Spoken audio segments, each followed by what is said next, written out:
मंत्रिमंडळ उपसमितीची थोड्याच वेळात पुन्हा बैठक पार पडणार आहे। उपसमितीचे अध्यक्ष राधाकृष्ण विखे पाटील यांनी ही बैठक बोलावली असल्याची माहिती मिळते।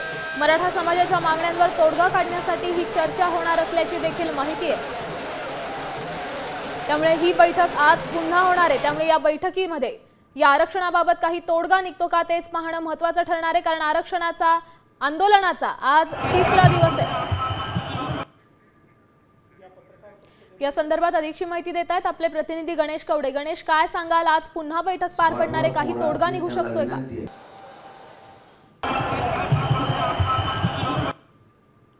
नक्कीच सलग 3 दिवसापासून खरं तर या मोर्चाला आहे ती सुरुवात झालेली मुंबईमध्ये पाहायला मिळते आणि याच पार्श्वभूमीवर कालपासून खरं तर या बैठकीचं सत्र आहे ते सुरू झालेलं पाहायला मिळतंय। जी समिती देखील आहे ती मराठा बांधवांच्या साठी नेमण्यात आलेली आहे। प्रामुख्याने ही शिंदे समितींदर्भातली आणि उपसमिती या दोघांमध्ये ह्या महत्त्वाच्या बैठका आहेत त्या देखील सुरू झालेल्या पाहायला मिळतात।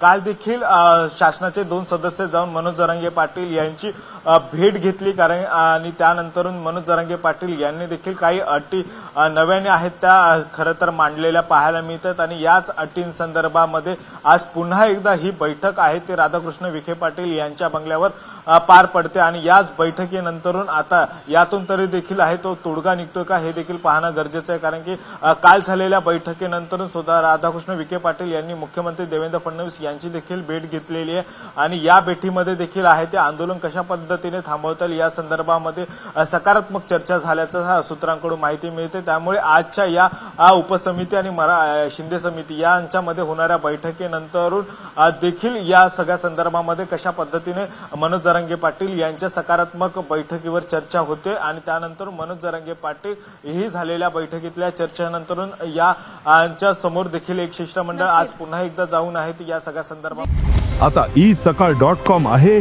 देशातील नंबर 1 ची मराठी न्यूज वेबसाईट। प्रत्येक अपडेटसाठी isakal.com ला नक्की भेट द्या।